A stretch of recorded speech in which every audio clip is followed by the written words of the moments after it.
analisar um pouquinho os tipos, o que é um tipo, o que é uma figura e o que é um antítipo, né? Relacionado ao tabernáculo.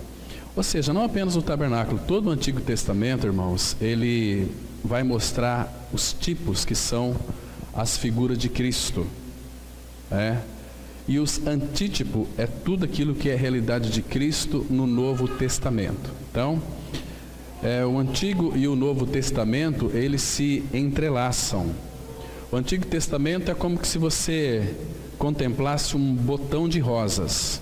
E o Novo Testamento é aquela rosa já aberta, pronta, perfeita, né? Então vamos ler juntos aí, irmãos, em nosso boletim, Provérbios 25, apenas o versículo 2, que diz assim: e outra coisa, todos esses que estiver em negrito, é os textos da Bíblia que nós inserimos no boletim, para nós então lermos juntos. Por que é bom nós lermos juntos? Para fixar a palavra de Deus na nossa mente, no nosso coração, porque você fala, você escuta. Então a maneira bem adequada, né, do Espírito Santo fazer com que a gente guarde a palavra no coração. Provérbios, capítulo 25, versículo 2, diz assim a palavra: a glória de Deus é encobrir as coisas, mas a glória dos reis é esquadrinhá-las. Vamos ter uma palavra de oração. Pai Santo, mais uma vez nós te agradecemos por esta manhã tão linda, tão especial, fresquinha. Obrigado pela noite de descanso. Obrigado porque o Senhor tem guardado os nossos lares, o Senhor tem nos protegido. Obrigado, Pai, pela saúde, pela sabedoria que o Senhor tem dado a cada um de nós. Obrigado, Pai, pelas nossas famílias, muito mais pela família de Deus, homens e mulheres que creram no Senhor, estão nesta manhã, Pai, aqui congregados, parte do Teu povo. Abençoa aqueles irmãos que não puderam estar aqui hoje, para que Teu Espírito, Pai, esteja revelando também a pessoa de Cristo, inquietando esses corações e os abençoando de uma forma muito rica, muito preciosa. E a todos nós, ó Pai, nesta manhã que vamos ler a Tua palavra, Teu Espírito é aquele que tem a capacidade, a competência de explicá-la para nós. Nos dê revelação dessa verdade. Fale com cada um de nós e não permita, meu Pai, que nenhum tipo de dúvida possa pairar em nossos corações. Nós entregamos esse tempo nas Tuas mãos, confiamos em Ti e a nossa expectativa é que o Senhor mesmo fale conosco. Em nome de Jesus nós oramos. Amém. Irmãos, o tabernáculo, claro que aquela tenda no deserto era uma figura da pessoa de Cristo e também da igreja. Nós vamos analisar hoje e entender isso aqui de uma forma bem clara, bem nítida, para que então a gente possa, nas próximas reuniões, estar analisando mais com descrição, prescrição, todo o assunto do tabernáculo. Aqui nesse versículo aqui, claro que a glória de Deus é encobrir as coisas, mas a glória dos reis é esquadrinhá-la. Essa palavra aqui, esquadrinhá-la, ela significa examinar de maneira minuciosa, significa examinar com detalhes. Claro, vocês se lembram que quando Deus disse para que Moisés fizesse o tabernáculo no deserto, Êxodo 25:8, me farão para mim um tabernáculo para que eu possa habitar no meio deles. Então, Deus naquele monte descreveu para Moisés como deveria ser feito aquele tabernáculo, porque ali seria o lugar onde Deus habitaria com o seu povo. Claro que no tabernáculo, por iniciativa de Deus, nós vemos que o homem nunca quis ir até Deus, sempre é Deus que vem em busca do homem, como eles disseram, o Deus dos hebreus nos encontrou, né? Irmãos, o ser humano ele nunca quis de maneira nenhuma buscar a Deus, se chegar a Deus, ir para Deus. Pelo contrário, foi Deus quem veio buscar o homem, né? Isso é precioso. O tabernáculo, irmãos, ele fala no Novo Testamento dessa revelação de Cristo, da habitação de Cristo no meio do seu povo, quando o Verbo se fez carne, No princípio era o verbo estava com Deus, e o verbo era Deus, mas este verbo se fez carne e colocou a sua morada entre nós. Então, Jesus Cristo veio a este mundo em carne. Quando o verbo se fez carne, quando Jesus, ele nasceu da Virgem Maria, então criou para nós um grande problema. Vocês sabem que ele disse lá em João capítulo 8, ele disse o seguinte, Jesus disse, eu sou a luz do mundo. Lembram? Ele é a luz do mundo. Então, quando Jesus veio a este mundo em carne, ele trouxe luz e trouxe para os homens um grande problema, porque nós estávamos totalmente em trevas. Então a luz brilha, essa é a função da luz, brilhar, dar claridade. Só que o Evangelho de João vai dizer que ele é a luz que ilumina o homem todo. Nos ilumina. Queridos, o nosso interior, ele é repleto de trevas. O ser humano, por essência, ele tem uma natureza perversa, implicante. O homem, ele é rabugento. O homem, ele é mentiroso. E a Bíblia diz que os mentirosos são filhos do diabo. E não precisa ensinar mentira para os nossos filhos. Já nascemos mentirosos por natureza. Quem ensinou você a mentir? Ninguém. E por que você mente? Porque tem uma natureza envenenada pelo pecado. Lembra que Salmo 58:3 fala que desviam-se os ímpios desde a sua concepção, nascem proferindo mentiras. Então, quando tem uma criança sendo gerada no ventre de uma mãe, ali já está nascendo um mentiroso. E quando nasce uma criança, nós ficamos todos felizes. Nasceu, olha que anjinho. Não é um anjinho, é um pecadorzinho que nasceu. Quando ele começa a entender por gente, ele vai ser uma criança possessiva. Nós dissemos aqui que duas palavrinhas que os filhos aprendem a falar é mamãe e meu. Se você tem uma criança na sua casa, ela está crescendo, se você tem lá um brinquedo que está lá no canto todo estragado, mas chega uma outra criança, quando vai tocar naquele brinquedo, ela já, meu, e briga, egoísta, possessivo, mentirosa também. Então, essa é a nossa natureza que herdamos dos nossos pais Adão e Eva. Uma natureza terrível, uma natureza, irmãos, que a palavra vai dizer em Jeremias 5:28 que ultrapassa os feitos do maligno. O homem é terrível, o homem é muito mau. E a palavra vai dizer que debaixo da nossa língua, a Bíblia diz, tem ninho de cobra. Então não fica chateado comigo não, porque eu não escrevi Bíblia, eu tenho que falar a verdade, doa quem doer, Porque a verdade cura, a verdade sara. Um remédio bom é um remédio amargo, Então, às vezes, quando nós ficamos muito irritados, muito nervosos, a gente normalmente coloca a culpa na outra pessoa, não é assim? Mas, irmãos, quando você fica irritado, não é que a pessoa te irrita, é que você que é um irritado, uma irritada e coloca a culpa nos outros. Os outros tão somente estimulam aquilo que você é. Você quer conhecer uma cobra? Pisa no rabo dela, se ela já vai mostrar o seu veneno. A Bíblia diz que nós temos uma natureza de serpentes. Nós somos muito fingidos, nós temos uma natureza assim, nós queremos vender para as pessoas uma aparência de bonzinhos, mas nós somos bravos, nós somos irritados, nós somos possessivos, nós somos egoístas, nós somos implicantes. Todas as vezes que a gente fica chateado é porque não fizeram aquilo que eu queria que fosse feito. Se a minha vontade não foi feita, eu já fico bravo. Às vezes eu não verbalizo isso, mas eu já fico assim com cara amarrada. Aí a pessoa fala, o que é que você tem? Eu não tenho nada. Essa é a naturezinha mais desgraçada que tem no homem, Mas Jesus Cristo veio para curar essa natureza, para radicalizar essa natureza. E aí depois tem o projeto da religião. A religião,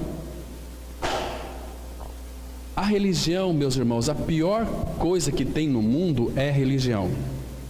Religião escraviza as pessoas, coloca um cabresto nas pessoas e escraviza as pessoas. A religião ameaça as pessoas. A religião, ela deixa as pessoas subalternas ao pastor. Não é assim? Religião é obra do diabo. Tem pessoas que às vezes se gabam. Eu sou membro da Igreja Palavra da Cruz. Queridos, ser membro de Igreja Palavra, isso não existe na Bíblia, né? Nós dissemos aqui uma vez que Deus não habita nesse templo aqui, isso aqui é tijolo. E ele vai dizer lá em Atos 7,48 que Deus não habita em templos feitos por mãos humanas. Ele habita em homens e mulheres que creram em Jesus Cristo. Aí não é religião, aí é graça, né? Então ele veio trocar a nossa natureza, ele veio crucificar a nossa natureza perversa na cruz, conforme nós já lemos muitas vezes, sabemos esse texto muito de cor. Gálatas 2,20 diz assim: já estou crucificado com Cristo, e vivo não mais eu, mas Cristo vive em mim. Isto é evangelho. Evangelho, cristianismo é substituição de vida. É não mais eu, mas Cristo vive em mim. Então, amados, naquilo que concerne ao tabernáculo, existem muitas coisas nele que nós precisamos descobrir. Por isso que a glória de Deus é encobrir as coisas. Mas, irmãos, se você ler todas as Escrituras, você vai perceber que o Pai tem prazer em revelar para nós aquilo que está escrito. Agora, se nós não lermos as Escrituras Sagradas, você acha que o Pai tem interesse em revelar para nós alguma coisa? Claro que não. Ele não vai jogar pérolas para porcos. Então, Ele quer que nós sejamos, bastante diligentes em buscar na palavra as suas orientações, as suas revelações. Ah, mas eu tenho muita dificuldade em ler a palavra de Deus. Eu não fiz um bacharel em teologia, não fiz mestrado, então a Bíblia... Não. A Bíblia foi feita para pessoas simples.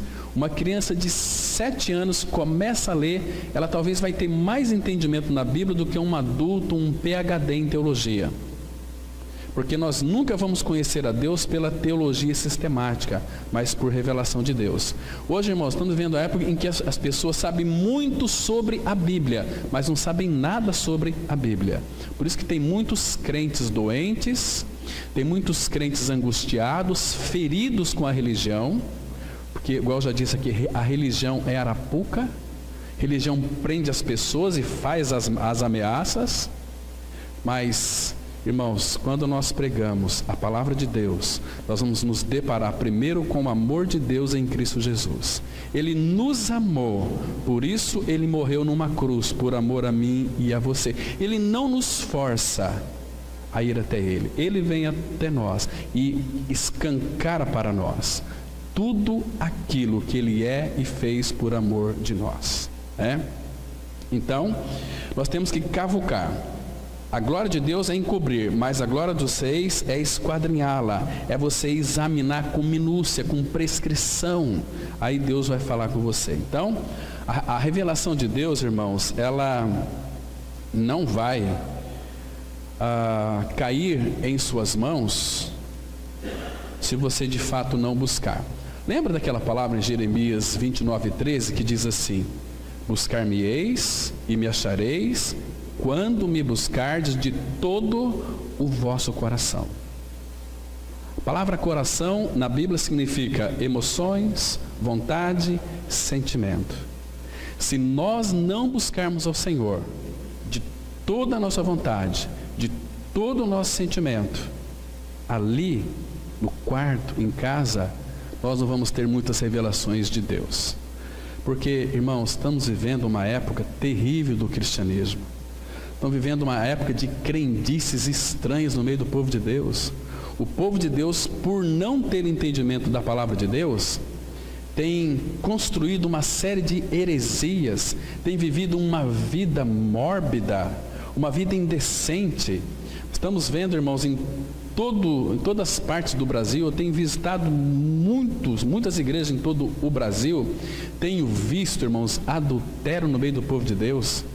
Tenho visto pastores namorando as meninas da comunidade, são homens casados. Tenho visto, irmãos, meninas se engravidando de filho de pastor que é casado. A pior desgraça que tem é a religião, porque pessoas que nunca foram regeneradas. Irmãos, e eu disse aqui, eu vou repetir de novo: No céu não vai entrar evangélico, não vai entrar nem crente, nem membro de igreja. No céu só vai entrar quem é filho de Deus em Cristo Jesus. No céu só vai entrar santo, conforme diz Hebreus 12:14. Segui a paz com todos e a santificação, sem a qual ninguém verá o Senhor. Isso é muito sério. Por isso que não serão muitas pessoas salvas. Aqueles que colocam esse livro debaixo do braço e empina seu nariz. Eu sou um evangélico. É a pior desgraça que tem um religioso.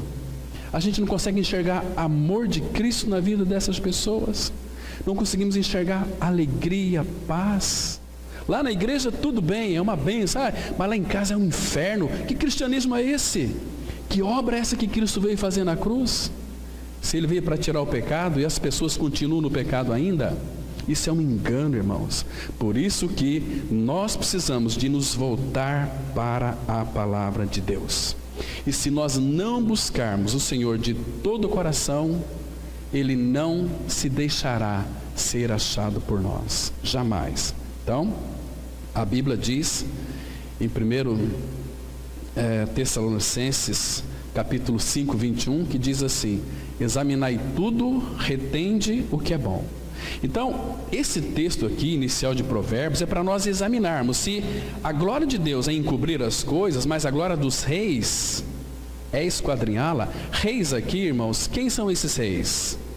São homens e mulheres que creram em Cristo. Abra sua Bíblia em Apocalipse capítulo 1, versículos 5 e 6, e nós temos que ficar com a verdade, porque a verdade não nos deixa no engano.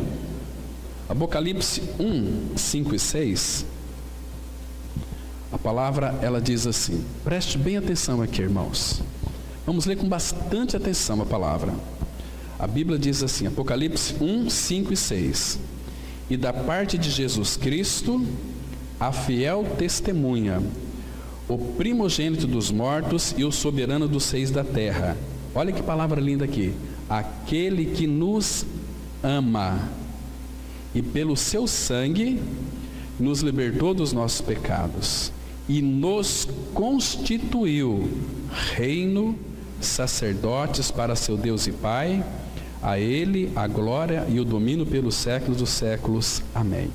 Então, quando fala aqui que a glória dos reis é esquadrinhá-la, aqui é minha e sua responsabilidade buscar nas Escrituras Sagradas ou fazer uma escavação para nós encontrarmos as pepitas de ouro aqui que nós vamos encontrar.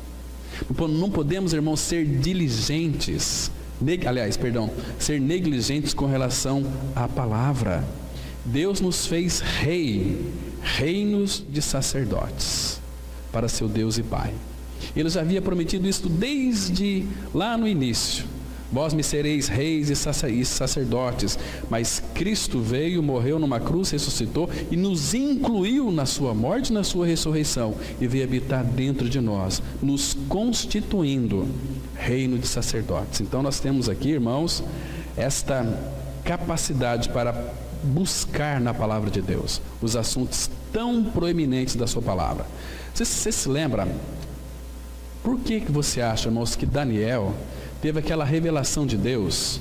Irmãos, e muito cuidado com esses profetas mequetrefe, de meia sola, que chegam para você e dizem, olha, Deus mandou te dizer, sai correndo com esse cara.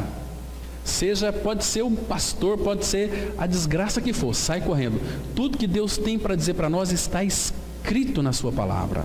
Não se engane, irmãos, e nem se deixam enganar também.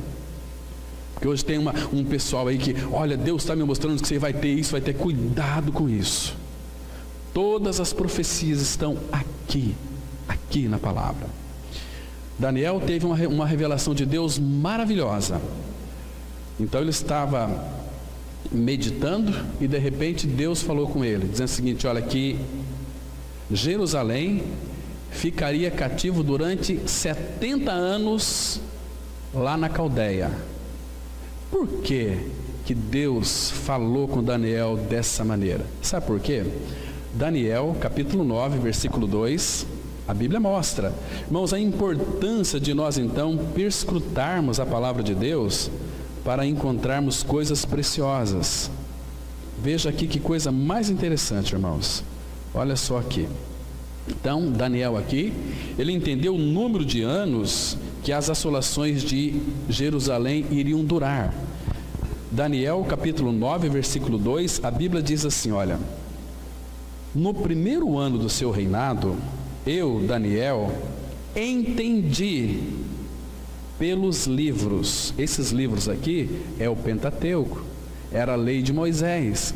Daniel, por que ele entendeu? Porque ele lia, ele buscava diante do Senhor. Então eu, Daniel, entendi pelos livros que o número de anos de que falara o Senhor ao profeta Jeremias, que haviam de durar as assolações de Jerusalém, eram de quantos anos?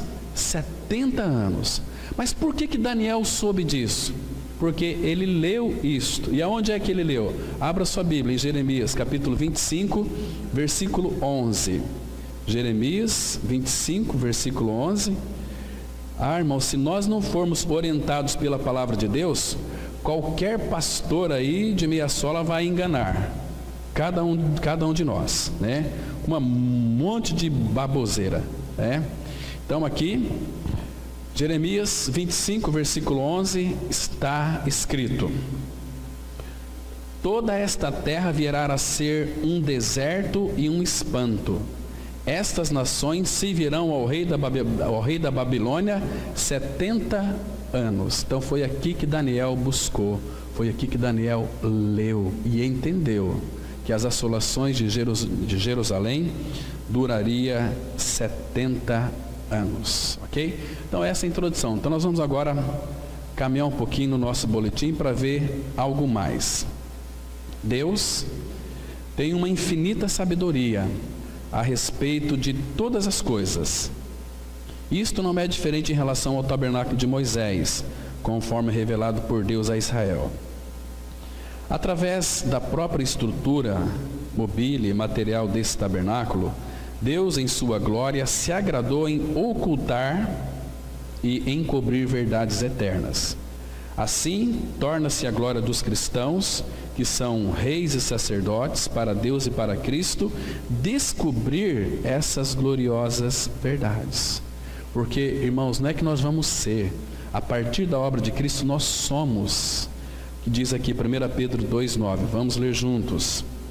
Vós, porém, sois raça eleita, sacerdócio real, nação santa, povo de propriedade exclusiva de Deus, a fim de proclamardes as virtudes daquele que vos chamou das trevas para a sua maravilhosa luz.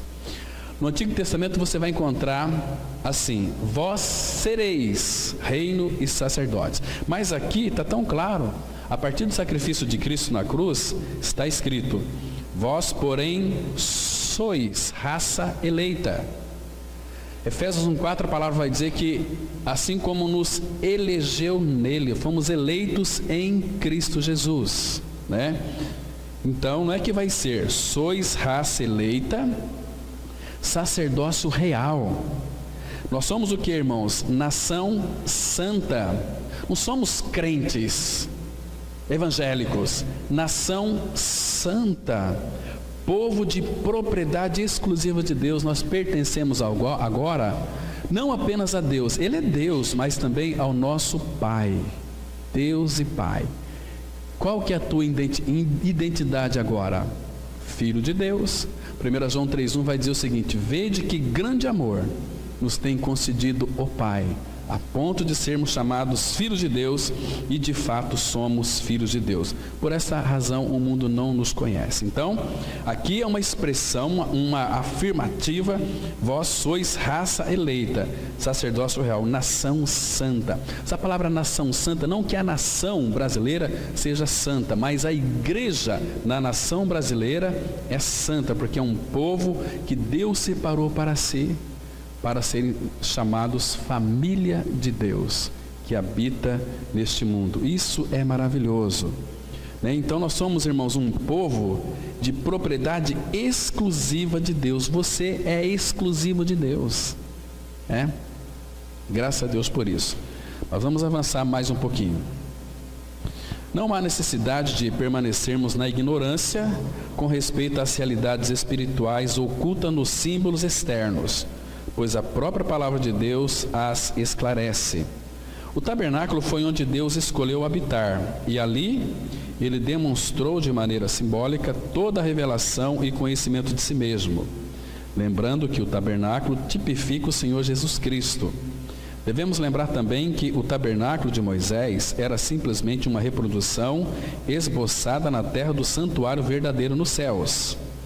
Há um santuário no céu, há um tabernáculo real, verdadeiro e espiritual. As Escrituras são explicitamente claras quando a essa verdade. Vamos ler Apocalipse 15, versículo 5. Depois destas coisas, olhei e abriu-se no céu o santuário do tabernáculo do testemunho. Que lindo aqui, irmãos. Isso aqui já é profetizado desde o Antigo Testamento, que esse tabernáculo, claro, seria, em primeiro lugar, terrestre, onde Deus ordenou a Moisés para que ele erigisse um tabernáculo. O tabernáculo é uma figura tão linda de Cristo. Primeiro que, logo no início do tabernáculo ali, só tem uma porta, uma única porta, lá no Antigo Testamento. Claro que aquela porta está fazendo uma alusão a Cristo. Ele disse lá em João 10:9, eu sou a porta das ovelhas. Não é pastor. Nós temos uma ideia, de que o pastor é o homem mais assim. Nós somos ovelha de Cristo. No reino de Deus não existe hierarquia, não tem ninguém maior do que ninguém. Mas eu sou um PhD em teologia. Queridos, você pode ser PhD em teologia, mas se você não tiver a vida de Cristo, você vai para o inferno. Entende? Pastor não está acima de ninguém. Nós somos ovelhas de Cristo. Eu tenho uma função que é pastoral, o ministério da pregação da palavra, mas eu não posso aqui estar acima de vocês. Eu sou sujeito a fraquezas como vocês, Eu ainda não tenho um corpo glorificado. Eu sou carne e osso, mas habitado pelo Espírito do Senhor, E nós somos habitados pelo Deus Pai, Deus Filho e Deus Espírito Santo. 1 Coríntios 3,16 vai dizer que o Espírito de Deus habita em vós. 1 Coríntios 6,19 vai dizer que o Espírito Santo habita em vós. Em Gálatas 4,7 vai dizer que o Espírito de Cristo habita em vós. Então, quem habita em nós, irmãos? Pai, Filho e Espírito Santo. O nosso corpo é um tabernáculo, é uma morada de Deus. A igreja, não denominação, não templo, batista, é palavra da cruz, é assembleia, isso aí tudo coisa inventada pelo homem. Mas ele habita em homens e mulheres que creram em Cristo. Onde é a casa de Deus? Nós temos uma tendência errônea de pensar assim: vamos lá na casa de Deus, Queridos, para com isso. Para de ser ignorante. Não vamos aqui, vamos lá porque lá Deus está lá. Deus não está, Deus não habita em templos feitos por mãos humanas. O que é a casa de Deus então, irmãos? Abre em 1 Timóteo que você vai descobrir o que é a casa de Deus. 1 Timóteo 3, versículo 15. 1 Timóteo, capítulo 3, versículo 15. Então aqui vai mostrar o que é a casa de Deus. 1 Timóteo 3, verso 15. A palavra, ela diz assim, olha só, presta atenção. 1 Timóteo 3, versículo 15. Você vai entender aqui o que é a casa de Deus segundo a Bíblia. Não é segundo o que às vezes os homens pregam. Diz assim a palavra: para que, se eu tardar, fique ciente de como se deve proceder na casa de Deus. Presta atenção. Casa de Deus, que é a igreja do Deus vivo, coluna e baluarte da verdade.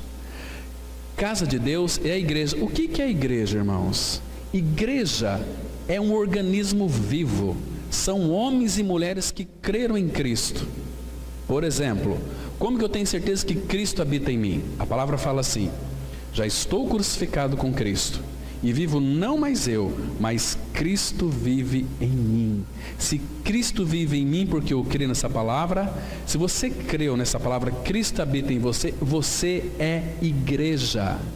Onde é que Deus está?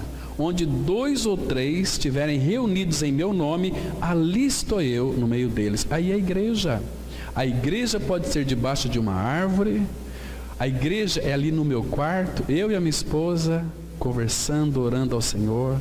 Quarto é lugar de intimidade, intimidade do casal. Jesus disse assim: quando vocês forem orar, entra no quarto e fecha a porta, e orará o teu Pai que estás nos céus.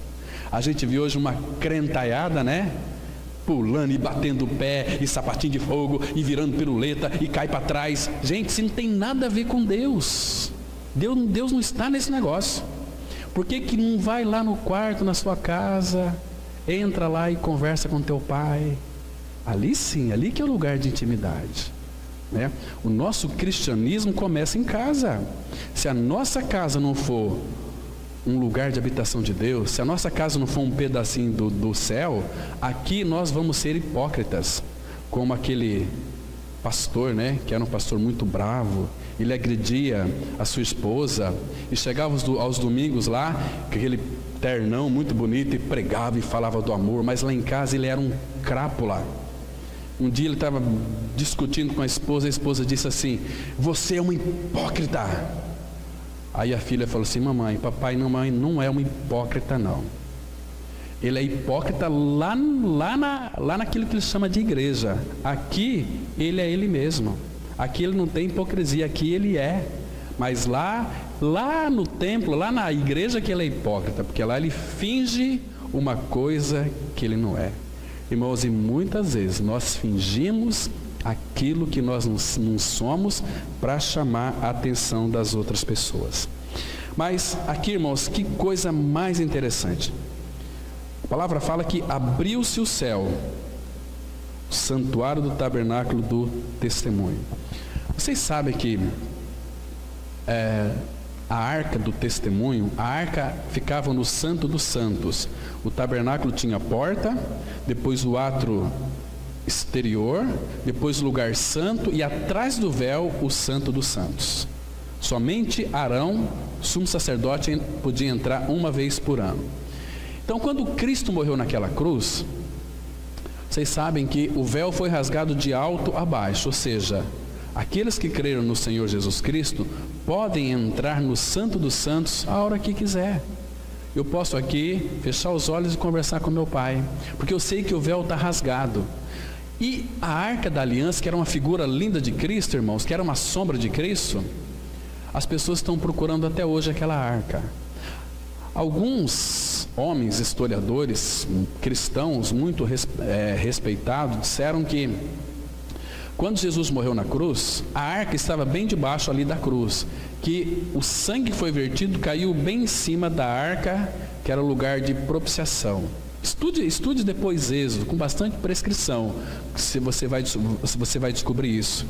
Então, e aí a partir daí as pessoas começaram a procurar a arca da aliança. Tem muitos templos evangélicos que colocaram a arca lá, né? Vem aqui a arca, né? Gente, que coisa mais absurda. Tem nada a ver com aquela arca. Agora, fizeram também até filme, né? A Arca Perdida, lembra? Do Harrison Ford, fez muito sucesso. Eu assisti esse filme, gostei demais. Um filme muito bom, sobre a Arca da Aliança, que eles estavam procurando a arca. Mas cadê a arca?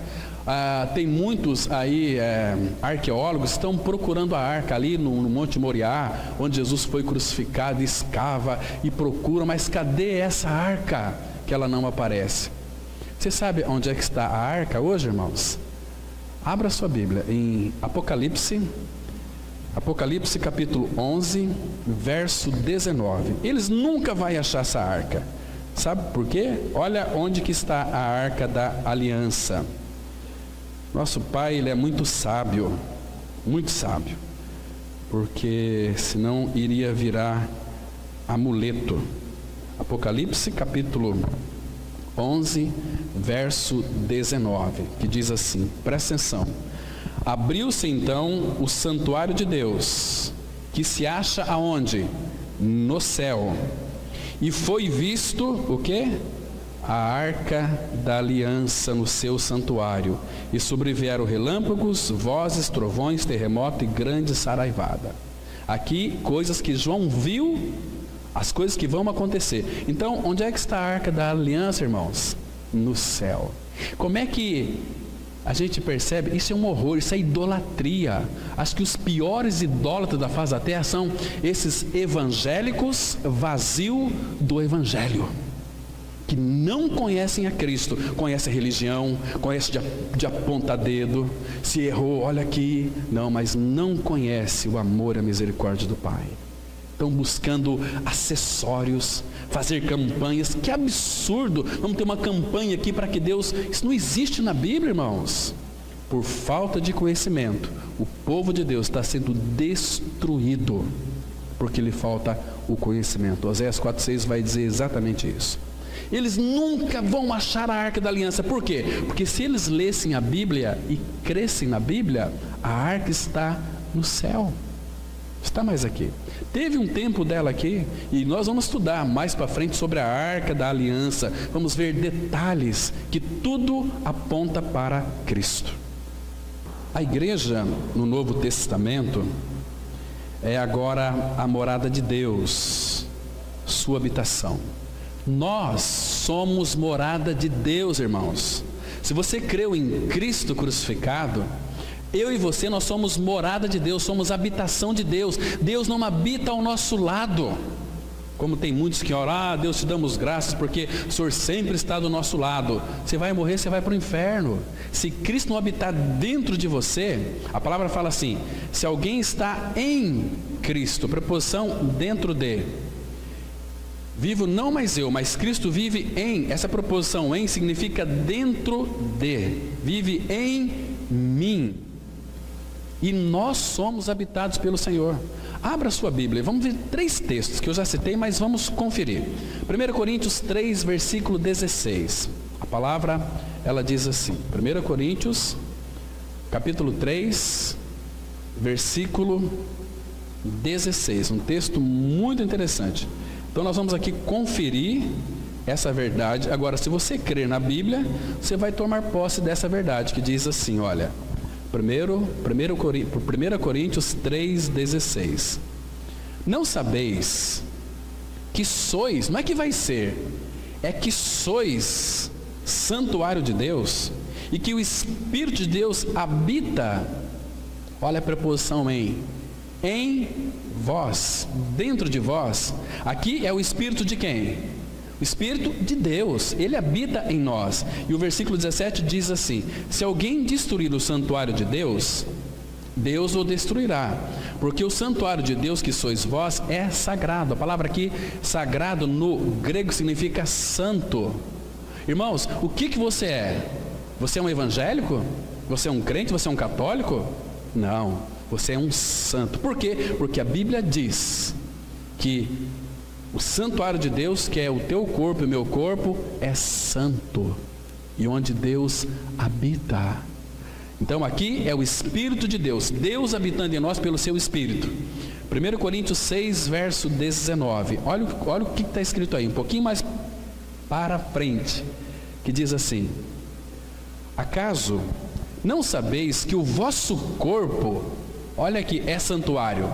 Não é isso aqui não é santuário. É o nosso corpo que é santuário. Santuário de quê, irmãos? Do Espírito Santo, que está dentro de vós ou em vós, o qual tendes da parte de Deus, e que não sois de vós mesmos. Irmãos, nós não nos pertencemos mais a nós mesmos, pertencemos a Deus. Então aqui nós vimos primeiro, o Espírito de Deus habita em nós, o Espírito Santo habita em nós. E Gálatas, capítulo 4, Gálatas 4, versículo 6. Gálatas 4, versículo 6. A Bíblia, ela diz assim, vamos ler com muito cuidado. Olha só. E porque sois filhos, e porque vós sois filhos, enviou Deus ao nosso coração o Espírito de seu Filho, que clama, Abba, Pai. Está vendo? Primeiro, nós vimos que nós somos habitados pelo Espírito de Deus, o Espírito Santo e o Espírito Filho. Então, irmãos, quem que habita em nós, irmãos? A Trindade Santa, Deus Pai, Deus Filho, Deus Espírito Santo. Sabe por que Ele habita em nós? Para nós termos relacionamento com Ele, conversar com Ele, desfrutar de Cristo, se lambuzar no amor do Pai. Porque o amor dele para conosco é um amor infinito, um amor que não tem tamanho. Então, irmãos, tabernáculo. Então, esta é a morada de Deus com os homens. Vamos continuar aqui. Quando Arão exerceu seu ministério no santo do santuário terreno, isso nada mais era do que a sombra do ministério de Cristo, nosso grande sumo sacerdote, no santuário celestial. Vamos ler aqui, Hebreus 9, versículo 24. Porque Cristo não entrou em santuário feito por mãos, figura do verdadeiro, porém no mesmo céu, para comparecer agora por nós diante de Deus. Está vendo aqui que coisa mais preciosa? Ele não vai se apresentar depois, ontem, talvez amanhã, não, para comparecer agora, por mim, por você, por nós, diante do Pai. Irmãos, vamos pensar uma coisa aqui muito interessante. Nós já lemos aqui que o nosso corpo é tabernáculo, é santuário de Deus, que Ele habita em nós pelo seu Espírito, né? Então, vamos pensar que se nós somos habitados pela Trindade Santa, Pai, Filho e Espírito Santo, eu sei que cada dia que passa, o teu corpo vai envelhecer, né? Ontem você era uma criancinha de 5 anos, você já tem 20, 30, 40, às vezes eu fico até admirado, tem 50 anos já, 51 anos, puxa vida, já está aparecendo as ruguinhas, né? Eu sei que eu estou enfraquecendo cada dia que passa. A gente faz ginástica, a gente corre, mas estamos enfraquecendo, porque há uma força da gravidade que puxa a gente para baixo, há uma lei, mas nós estamos acima dessa lei da gravidade. Existe uma lei chamada lei da aerodinâmica, porque Romanos 8,2 vai dizer o seguinte, que a lei do Espírito da vida em Cristo te livrou da lei do pecado e da morte. A lei do pecado vai puxar para a morte. Claro que o nosso corpo, ele vai perecer. Esse corpo aqui é a habitação de Deus, mas a palavra fala que um dia este corpo vai ser transformado semelhante ao corpo da sua glória, né? Abra lá em 2 Coríntios capítulo 5, 2 Coríntios 5, versículo 2 Coríntios 5, verso 1. Muito interessante, irmãos, nós nos atentarmos para esses pontos específicos da palavra. A Bíblia diz assim, 1 Coríntios 5, 1.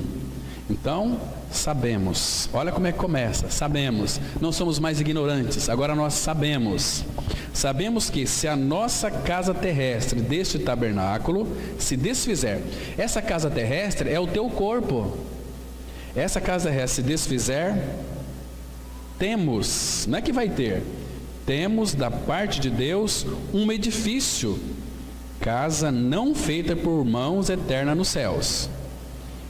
E por isso, neste tabernáculo, ou seja, nesse corpo, gememos, aspirando, desejando, por sermos revestidos da nossa habitação celestial. Agora tem um detalhe aqui importante.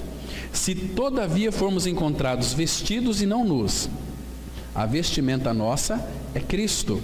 Agora, veja o versículo 4. Pois, na verdade, os que estamos neste tabernáculo, gememos angustiados, não por querermos ser despidos, mas revestidos, para que o mortal seja absorvido pela vida.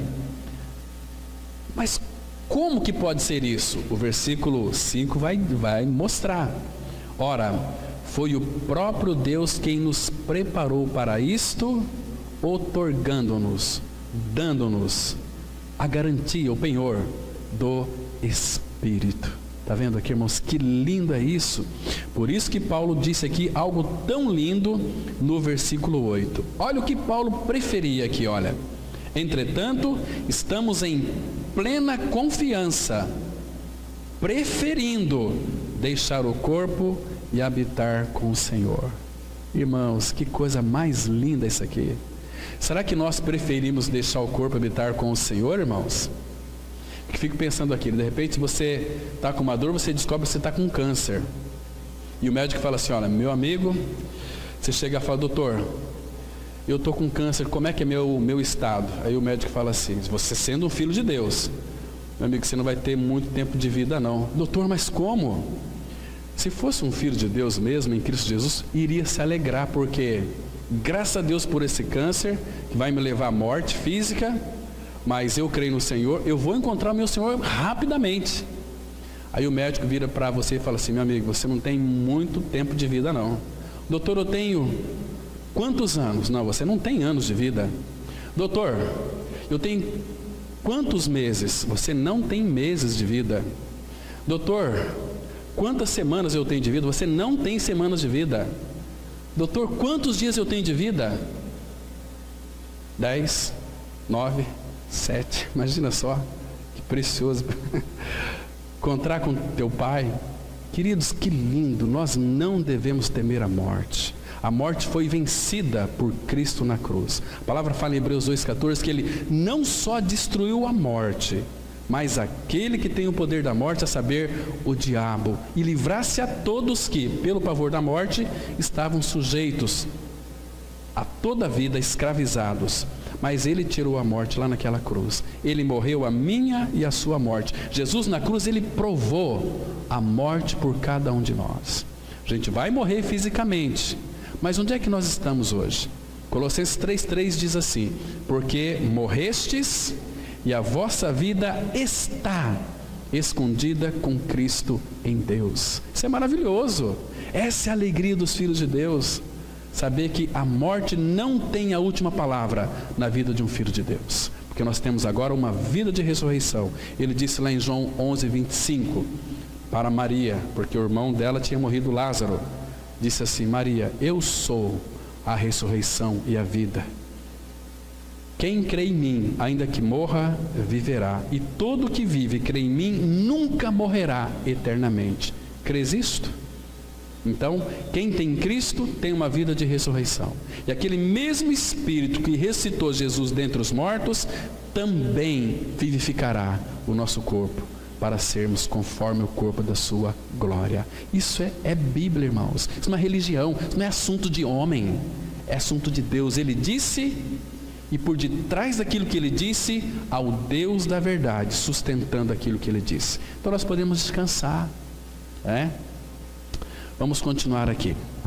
O pleno propósito da expressão e interpretação da verdade espiritual, tal como encontrada nos tipos do tabernáculo, é sua aplicação no coração e na vida do cristão, tanto individual quanto coletivamente.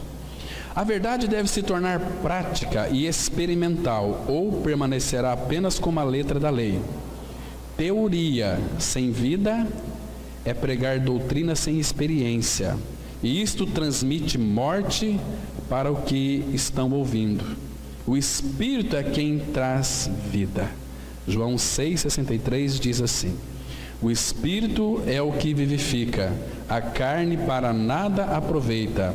As palavras que eu vos tenho dito são Espírito e são vida.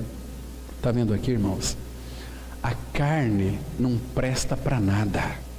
Paulo diz assim, lá em Romanos 7,18, eu sei, isto é, em mim, na minha carne, não habita bem nenhum. Não habita bem nenhum.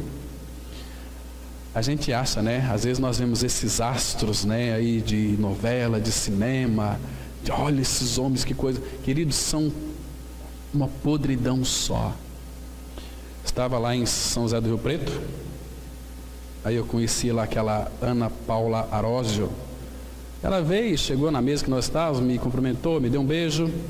E eu fiquei olhando assim, dentro dos olhos daquela mulher, uma amargura, uma tristeza. Ela não se dá com a mãe, o pai morreu, nem foi lá no velório. E esses astros, se eles saírem da mídia, eles ficam depressivos, drogados. Conheço, eu joguei futebol mais de 15 anos. Vivi no meio desse povo aí, esses artistas. Eu sei como vivem essas pessoas. Assim, não só eles, mas qualquer pessoa sem a vida de Cristo, uma pessoa angustiada, amargurada, se esforçando para vencer e acaba numa sepultura. Agora, o Filho de Deus é além da sepultura, é além do túmulo. Há uma eternidade para todo Filho de Deus, né? Então, irmãos, graças ao Senhor que o Espírito é o que vivifica, a carne para nada aproveita. Agora, presta atenção, as palavras que eu vos tenho dito são Espírito e são vida. Irmãos, olha, bendito o homem, bendita a mulher, que não são religiosos. Porque, queridos, a gente vê hoje uns crentes que não tem nada a ver. Uns evangélicos que não tem nada a ver, não tem vida, não tem amor, não tem alegria, não tem bondade, não tem benignidade. Se tem um irmão crescendo, compra um carro novo, já começa a falar, mas o que aquele irmão está com aquele carro novo? Será que não está mexendo com um pozinho branco? Por que será que ele está? Olha só, e são invejosos, não é assim? São birrentos. Agora, bendito aqueles que ouvem a palavra de Deus, porque essa palavra nos vivifica. E ele disse aqui, as palavras que eu vos tenho dito são Espírito e são vida. Então, o Espírito é o que vivifica. A palavra de Deus é vida, por quê? Porque Cristo é a palavra. Ele é o Logo de Deus, Ele é a palavra de Deus, é Cristo. Por isso que ele disse lá em Hebreus 4,12, a palavra de Deus é viva e eficaz, mais penetrante. A palavra nos penetra, irmãos. É preciosa. A gente pode ler um livro, chorar, entender as mensagens e fica aqui no campo das ideias. Mas quando nós lemos a Bíblia, a palavra, ela penetra em nosso coração. Isso é muito precioso. Vamos continuar. Então, embora o tabernáculo e seus utensílios tenham perecido e cessado de existir, as verdades espirituais e realidades eternas tipificadas na habitação de Deus ainda permanecem, pois a verdade é eterna. Nós olhamos para o natural, para o material, para o que é temporal, para as coisas que se veem, com o objetivo de descobrir pelo Espírito a verdade que é espiritual e eterna. Coisas que não são compreendidas pela mente natural do homem. Vamos ler aqui 2 Coríntios 4,18, que diz assim: não atentando nós nas coisas que se veem, mas nas que se não veem, porque as que se veem são temporais, e as que se não veem são eternas. A palavra aqui são temporais significa que elas são transitórias, são passageiras, né? Irmãos, o que os evangélicos estão buscando hoje? Vamos buscar lá na igreja o melhor da nossa terra, mas que idiotice é essa, né? Queridos, fora de Cristo, Deus não vai abençoar ninguém. E na pessoa de Cristo, Efésios 1,3 vai dizer que nós somos abençoados com toda sorte de bênçãos espirituais. Nós já somos abençoados, porque o abençoador, ele habita dentro de nós. E o Pai não faz outra coisa a não ser nos abençoar. Quando você, por exemplo, chega lá na tua casa, você abre o seu guarda-roupa, você vê que está cheio de camisa, cheio lá de vestidos, de blusinhas, né? Sendo que 3, 4 já seria suficiente. E você tem tantos calçados, né? Você tem aí uma geladeira, uma televisão, você tem uma cama, um guarda-roupa, um armário, tem isso, tem aquilo, outros tem piscina, outros tem... Isso aí é a generosidade desse Pai, que nós, por sermos tão assim, mal agradecidos, nós não conseguimos dar graças a Deus por tudo aquilo que Ele colocou na nossa mão. Eu seria tão feliz se Deus desse para mim um iate. Você não vai ser feliz se Deus lhe conceder um iate. Não, eu vou ser contente se Deus dá para mim uma picape, uma Land Rover, último tipo. Você não vai ser contente. Porque se você não está contente com aquilo que você tem hoje, com aquilo que se almeja obter, aquilo não vai lhe trazer contentamento. Por quê? Porque contentamento, irmãos, é um estado de graça no coração. Contentai-vos com as coisas que tendes, diz a palavra. Se eu sou contente com aquilo que eu tenho, as coisas periféricas, porque eu já tenho tudo. A Bíblia diz assim, que Cristo é tudo. Quem tem Cristo tem tudo. E quem tem tudo precisa de mais o quê? Porque muitas vezes Essas bênçãos que os evangélicos procuram, essas bênçãos os corrompem. Às vezes Deus derrama muitas bênçãos materiais sobre eles, mas essas bênçãos são provações de Deus. E essas bênçãos irão corromper o coração deles. Eles vão se afastar de Deus. Imagina se você fosse podre de rico. Você acha que você estaria aqui hoje, ouvindo a palavra? Claro que não. A tua riqueza iria levar você para o inferno. É bom ter dinheiro? Sim, quando você tem dinheiro. Mas quando o dinheiro lhe tem, aí é um caso perdido, né? Mas graças a Deus, irmãos, nós não andamos pelas coisas que nós vemos, mas naquelas que nós não vemos. Por quê? Porque aquelas que nós vemos são temporais. Tudo que você está vendo ao redor, ou onde seus olhos alcançam, tudo isso vai passar. Jesus disse que não iria ficar pedra sobre pedra, que não seria derribada. Mas a fé nele é eterna, porque Jesus é a nossa fé. Então a nossa fé tem que ser mais concreta nele do que qualquer construção, qualquer parede. Vamos continuar aqui. É por essas razões que devemos estudar a revelação de Deus no tabernáculo de Moisés. No Antigo Testamento, Deus deu a Israel, seu povo, as letras do seu alfabeto. No Novo Testamento, a igreja pode colocar essas letras juntas e elas formarão uma palavra que se chama Jesus Cristo. Não importa como sejam ordenadas. Para esclarecer melhor o que estamos dizendo, vamos olhar rapidamente alguns exemplos de como Deus, em sua sabedoria, usou as coisas naturais do Antigo Testamento para revelar Cristo e a igreja. 1 Coríntios 10, 3 e 4, a Bíblia diz assim: todos eles comeram de um só manjar espiritual e beberam da mesma fonte espiritual, porque bebiam de uma pedra espiritual que os seguia, e a pedra era Cristo. Está vendo aqui? Cristo, irmãos, ele é a realidade de todas as figuras e sombras e tipos do Antigo Testamento. Vocês se lembram lá em Êxodo capítulo 16, versículo 14 e 15? O povo começou a murmurar contra Moisés, dizendo o seguinte: puxa vida, o Senhor nos tirou do Egito para morrermos de sede aqui nesse deserto. Aí Moisés clamou ao Senhor. O Senhor disse assim: Moisés, aqui é água de Meribá, vai lá e fala a rocha. Aquela rocha, aquela pedra, era uma figura de Cristo. Fala a rocha, e a rocha vai dar água. Moisés, ele se impacientou, ele pegou aquela vara e feriu a rocha, e saiu muitas águas. E por causa disso, Moisés e muitos ali não entraram na terra de Canaã. Eles se impacientaram, embora Moisés já tinha a face do Pai. Mas, irmãos, e aquela rocha, aquela pedra, a palavra fala aqui que, e a pedra era Cristo. Olha no final do versículo aqui, né? Aquela pedra era Cristo. Você se lembra do maná?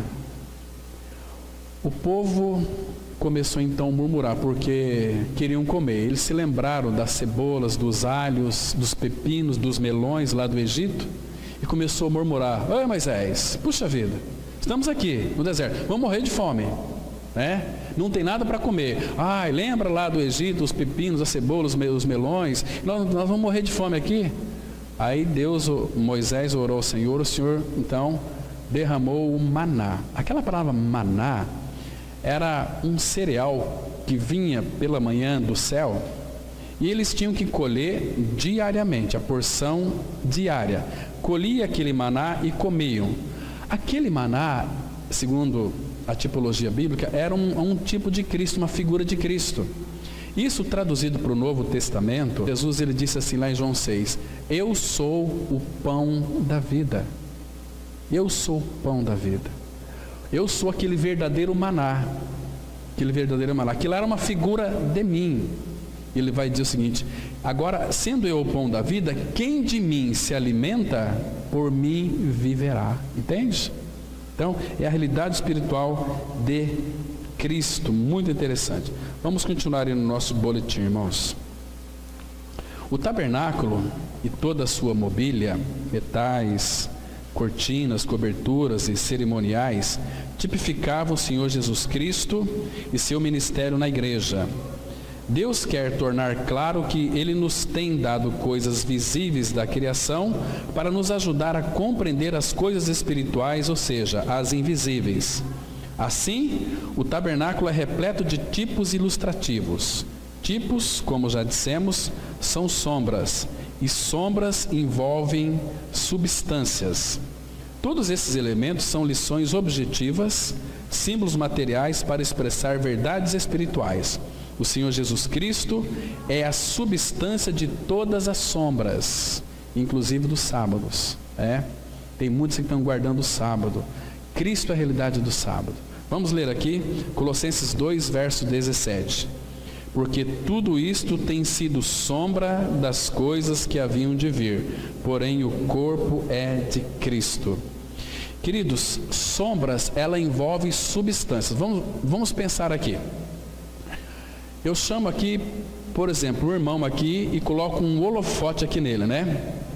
O holofote pega nele e lá na frente vai aparecer a sombra. A sombra aparece primeiro. Então, todas as sombras de Cristo apareceram no Antigo Testamento, mas a substância, por essa sombra você vai até chegar na realidade que é Cristo, né? Cristo também, Ele é a realidade, inclusive dos sábados, porque tem muita gente que guarda o sábado. Não tem nada a ver com você guardar o sábado, guardar o domingo, guardar a segunda-feira, né? Mas não fazer disso uma religião e lei. Porque, irmãos, o sábado foi feito para o homem. E Jesus, Ele não veio anular o sábado. Ele é o cumprimento do sábado. Então, quando nós cremos em nossa morte com Cristo, o sábado vem para dentro de nós. Então, o nosso descanso, ele é contínuo. Nós guardamos o descanso não apenas no sábado. O nosso descanso é segunda-feira, é terça, é quarta, é quinta, é sexta, é sábado, domingo, segunda, é sempre. Por quê? Porque aquele que é o nosso descanso, que é Cristo, Ele disse assim: vinde a mim todos que estáis cansados e sobrecarregados, eu vos aliviarei. Tomai sobre vós o meu jugo e aprendei de mim, que sou manso e humilde de coração, e encontrareis descanso para as vossas almas. Ele é o nosso descanso. Quem tem Cristo tem descanso. Ele dorme, seu sono é suave. Ele tem uma disposição para enfrentar o dia de trabalho, mas descansando em Cristo. Vocês já viram aqueles carros quando o radiador seca a água, fica seco? Assim é a vida de muitas pessoas, vidas secas, vidas inexpressivas, vida sem vida. Aí o Espírito vem e coloca ali aquela água que é a palavra, e a pessoa fica cheia, fica com aquele refrigério, a expressão do Salmo 23, refrigera a minha alma. Pensou, irmãos, no meio dessas aflições todas deste mundo, nós podemos ter um refrigério que é Cristo habitando em nós. Isso é maravilhoso. Então ele diz aqui que tem sido sombra, mas o corpo é de Cristo, a realidade é Cristo. O propósito da sombra é nos conduzir à substância ou objeto que a projetou. Da mesma forma, o propósito da profecia é nos conduzir ao cumprimento dela. A lei foi a época das sombras, apontando para a verdadeira luz. A sombra de um objeto não tem substância e nem realidade em si, apenas pode apontar para que a projetou. É preciso seguir as sombras até chegar à luz, para chegar à verdadeira substância, ou seja, à realidade. Caso alguém volte as costas para a luz, perde-se na sombra e se afasta cada vez mais da realidade. A única razão para estudar a sombra da lei é seguir através dela até chegar a Cristo, que é a realidade. Vamos ler aqui Hebreus 9, 11 e 12. Quando, porém, veio Cristo como sumo sacerdote dos bens já realizados, mediante o maior e mais perfeito tabernáculo, não feito por mãos, quer dizer, não desta criação, não por meio de sangue de bodes e de bezerros, mas pelo seu próprio sangue, entrou no Santo dos Santos uma vez por todas, tendo obtido eterna redenção.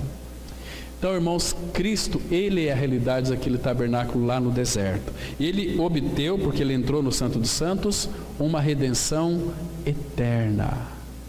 Então, aqueles que foram salvos, aqueles que creram em Cristo, nunca mais vai perder a tua salvação. Tem aí um monte de gente, tem uma turma falando aí, ameaçando as pessoas, que se você não fizer isso, Deus vai te amaldiçoar e você vai perder a tua salvação. Mentira! Uma vez que nós somos salvos para sempre.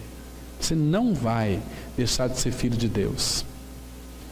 Se teu filho for um filho aí rebelde, malvado, ele não vai deixar de ser teu filho, ainda que você diga assim, a partir de hoje você não é meu filho, mas você é o pai dele. Essa história de que vai perder a salvação, olha, irmão, você não está vindo na igreja, você vai perder a salvação. Quem foi que disse isso? Se o meu Jesus fala que não, que eu nunca vou perecer, abra a Bíblia aí, por favor, em João 10, versículo 28. João 10, versículo 28. Aqui fala de uma redenção eterna, irmãos. Então a salvação nossa, ela é eterna. Nós temos que descansar nesse fato. Então, quando nós cremos na palavra de Deus, nós podemos descansar no fato que ela diz. A palavra diz assim, olha só. Vou ler também o versículo 27, que é muito interessante. João 10, verso 27. João 10, 27. Jesus está dizendo: as minhas ovelhas ouvem a minha voz, eu as conheço e elas me seguem. Ouve a voz de Cristo. Agora veja o versículo 28. Eu lhes dou a vida eterna. Agora você procura saber o que é vida eterna. É uma vida que não se acaba mais, porque Jesus é a vida eterna. E eu lhes dou, não tem que pagar, é de graça. Eu lhes dou a vida eterna. Ponto e vírgula significa que o assunto continua. Jamais perecerão. Jamais perecerão. Está vendo aqui? E ninguém as arrebatará da minha mão. Está vendo aqui, irmãos? Como é que pode um grupo de pessoas dizendo e afirmando, e uma vez que você creu em Cristo, você perde a salvação? A Bíblia diz que não. E o versículo 29 vai mais além. Aquilo que meu Pai me deu é maior do que tudo. A igreja, ele disse assim: todo aquele que meu Pai me dá virá a mim, e o que vem a mim de maneira nenhuma eu lançarei fora. Então, aquilo que meu Pai me deu é maior do que tudo. Jesus considerou a igreja, colocou num nível, irmãos, que nós não merecíamos. E da mão do Pai, ninguém pode arrebatar. Quem que vai arrebatar uma pessoa que creu em Cristo da mão de Deus? Não tem possibilidade, porque nós morremos e a nossa vida está escondida com Cristo em Deus. Isso é muito lindo, irmãos. Isso não é assunto de religião, isso é assunto de vida, de Cristo, afirmando e garantindo aquilo que Ele disse. Ah, bendito Senhor. Nós vamos aqui concluir com essa parte final. Deus sempre desejou habitar com e entre seu povo. Isto é revelado nos lugares de habitação no Antigo Testamento e consumado no Novo Testamento, onde a palavra se fez carne e habitou entre nós. Era no lugar santíssimo que a própria presença de Deus, com sua glória manifesta, Shekinah, habitava. Era ali que Deus se comunicava com o homem, habitando no meio do povo de Israel. Assim como hoje, Cristo habita no meio do seu povo, a igreja. Vamos ler Mateus 18 e 20, que diz assim: porque onde estiverem 2 ou 3 reunidos em meu nome, ali estou no meio deles. Isto é a igreja, este é o tabernáculo vivo. Se tiver 2 ou 3 reunidos em meu nome, ali estou no meio deles. Hoje, irmãos, infelizmente, muitas das reuniões não são feitas ou não são feitas em nome de Cristo. Vamos reunir para tratar sobre de campanha, vamos reunir para isso. Não, irmãos, Ele não está nesse negócio. Primeiro, Deus, Ele não faz troca com ninguém também, né? Ele é o que é, e Ele não precisa de nada e nem de ninguém, mas Ele quis vir habitar em mim e em você. Mas para isso Ele teve que trocar a nossa natureza perversa, crucificando-a lá na cruz, o nosso velho homem. destruindo o corpo do pecado. Irmãos, o corpo do pecado foi removido de nós, porque Ele é o Cordeiro de Deus que tira o pecado do mundo. Como pode Ele tirar o nosso pecado e você viver no pecado ainda? Isso é um absurdo, isso não existe no cristianismo. Agora, Ele tirou o nosso pecado, vem ser a nossa vida. A vida dele em nós, neste tabernáculo, faz-nos homens e mulheres, filhos de Deus e santos em Cristo Jesus. Amém. Vamos ter uma palavra de oração. Nosso bom Pai, te damos graças, Pai, por esse tempo que passamos aqui em torno da Tua Palavra. Continue, Pai, abrindo a Tua Palavra para nós, revelando, Pai, aos corações aquilo que for dito. Que Teu Espírito, Pai, é o único que tem a competência de impregnar essas verdades em nossos corações. Muito obrigado por tudo aquilo que Cristo é e realizou na cruz. Nós louvamos e agradecemos o Teu nome. E é no nome dEle que nós oramos agradecidos. Amém.